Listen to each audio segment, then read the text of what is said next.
El dramaturgo británico David Hare estrenó en 1998 The Blue Moon con Nicole Kidman, una versión de La Ronda que en 1900 escribió el austríaco Arthur Schnitzler y que ahora dirigen Norbert Martínez y David Selbas.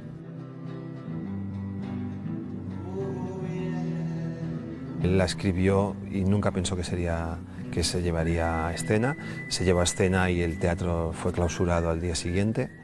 Y un poco lo que hace Schnitzler es coger el imaginario incipiente freudiano que era coetáneo suyo y lo lleva un poco a escena. Y lo que hace David Hare es llevarlo a nuestros días, a actualizar esta relación, donde la mujer no es ese ser casi secundario casi de la época de Schnitzler, sino que tiene un peso tanto o más importante que el del hombre y acerca a los personajes para que sean reconocibles hoy, ¿no? Hay taxistas, políticos. Hòstia, jo estic enamorat de tu, bojament enamorat, no puc viure sense tu, Emma. Potser et semblo ingenu, doncs sí, sóc ingenu, i què? La vida no és un assaig, només es viu una vegada.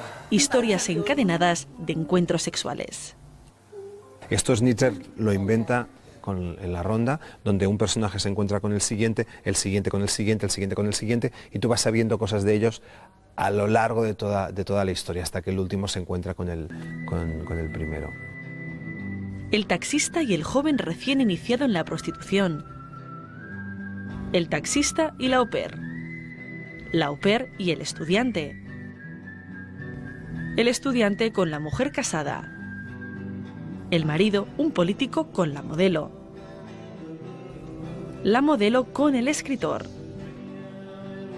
El escritor que repasa a la actriz. La actriz repasada por el admirador aristócrata.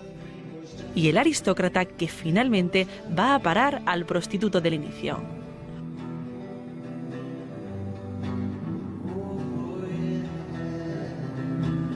Una concatenación de relaciones fugaces que, además de carne, muestran la insatisfacción y el vacío de fondo.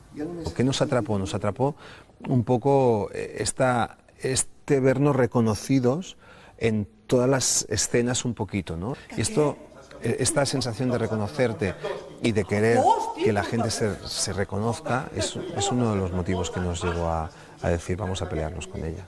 I quin tipus de dona és aquest? Sí? El tipus de dona amb qui te'n vas a dir. La lune trop blême pose un diadème sur tes cheveux roux. Esta es la primera producción de La Brutal.